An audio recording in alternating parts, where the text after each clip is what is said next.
Gagamba yan, nagpo-push up sa harap ng salamin. Nakakatawa talaga. Di ba mas nakakatawa naman yun? Oo. Hinuli namin lahat yan. Talaga? Nagawa mo yan, daming sir? Oo, Wow! tikman nyo yan.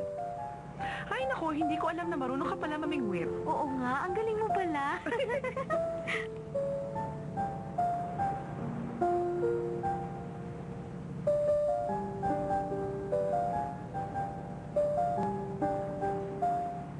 Kumakain ka na pala. Pwede? O sige, kukuha lang kita. Hindi, wag na. Hihingi na lang ako sa'yo.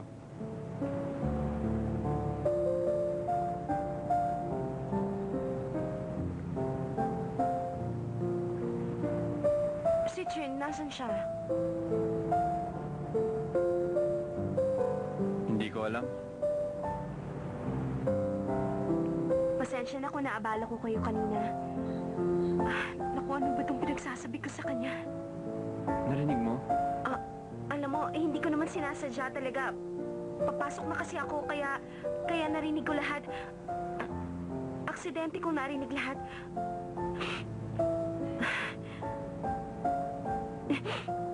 Mukha yatang naparami ang kain ko ng wasabi. Nagluluha na tuloy yung mga mata ko.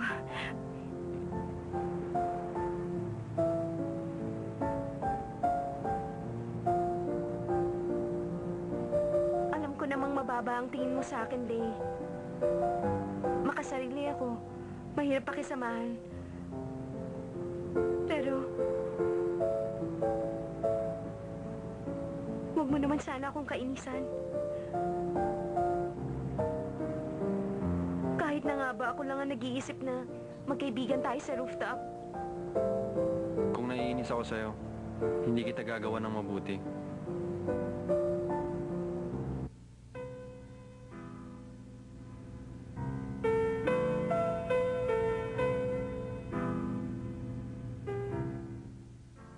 Linisin niyo mabuti yan, ha?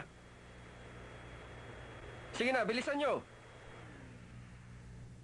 Sir, mukha yatang maaga kayo nagising. Mas masarap gumising na maaga. Kung ganun po, sir, maitanong ko lang. Saan niyo gusto mag-breakfast? Sa kwarto niyo o dito sa... Sige na, dito na ako magbe-breakfast. O sige po, sir. Ipaghahanda ko na po kayo na agahan. Sir Damingtse, narito na po ang breakfast ninyo. Hmm.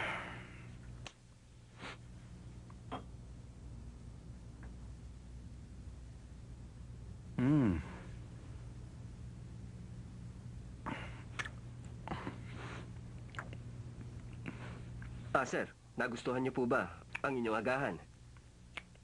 Oo, masarap.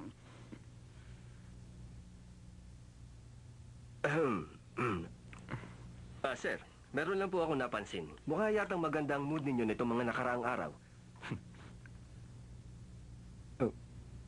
Pasensya ka na, sir, sa aking kadaldalan. Alam mo, masarap talaga itong breakfast. Mabuti naman at nagustuhan niyo yan. Tinatamad talaga akong pumasok ngayon. Shansay! Shingha! Kumusta? Ayos lang. Ay, salamat nga pala, sabi ni Mama. Salamat sa pagsama mo sa akin. Naku, wala yun. Basta ikaw, Sanchay. Yung last night ang pinakamaganda. Hindi ako makapaniwala. Biruin mo, napakain natin ng sashimi ang mayayabang at sosyal na yan. Hindi ba maganda ang nagawa ko? Wala nang manloloko sa atin ngayon. Aray! Wala ba kayong magawa? Halika na, takbo na! Mukha yatang mali ang inakala natin, Sanchay. Sige na, huwag ka nang malungkot. Patuloy pa rin ang buhay. Magpalit na tayo ng damit. Naku, nakakainis talaga mga yan! Yung sapatos ko, wala na naman! Pangatlong beses na to! Lagi mong sinasabi na huwag akong sumuko. Patuloy pa rin ang buhay. Kasi, nangihinayang ako sa pera. Kahit mumurahin lang yon, binili ko pa rin yon. Oo nga, Sanchay. Mukhang mumurahin nga. Ang sapatos ko! Simula pa lang ng semester, inaasar mo na ako. Wala ka talagang magawa! Shansay, sandali lang. Hintayin mo ako. Tumabi ka Shansay, nga saan dyan! ka pupunta? Nakita mo ba yung tsura ng mukha niya? Gumising ka ng napakaaga para lang gawin yan. Ano sa tingin niyo, ha? Hindi talaga ako natulog kagabi dahil pinaghandaan ko ang bagay na yan. Alam mo ang totoo niyan? Para ka lang nagsayang ng oras.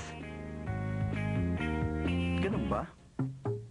Ginawa niya yun para maipakita ang pagmamahal niya? Sandali. Nasaan nga pala si Lay? Huwag mong sabihing nag-aaway na naman kayong dalawa ni Lay. F4 tayo, hindi ba? Hindi magandang tingnan kung kulang.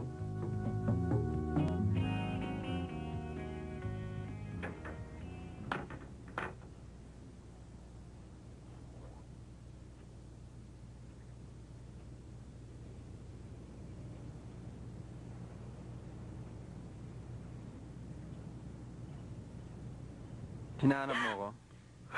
Bakit? Mukha ba akong monster? Bakit ka ba nanggugulat? Para kasing wala ka sa sarili, kaya ginulat kita.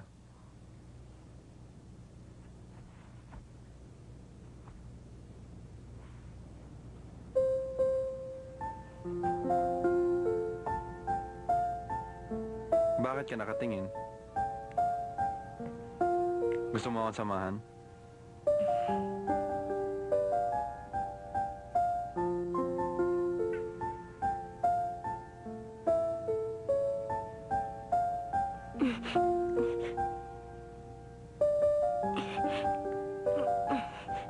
Pwede mo akong tulungan? Sige na naman, Lay.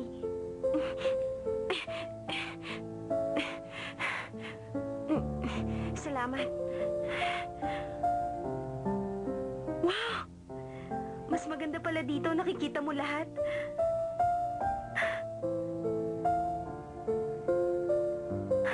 Masaya ako. Kahit hindi kami nag-uusap.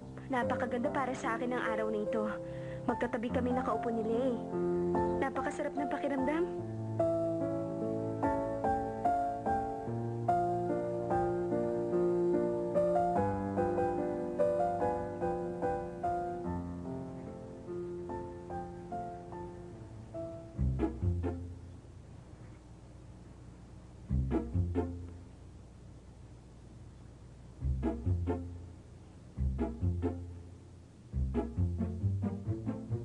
Oy, sandali. Nakita mo ba si Lay? Nakita ko siya kanina umakyat sa rooftop. Sa rooftop? Paumanin daw minsan. Bakit ka ba humihingi na paumanin?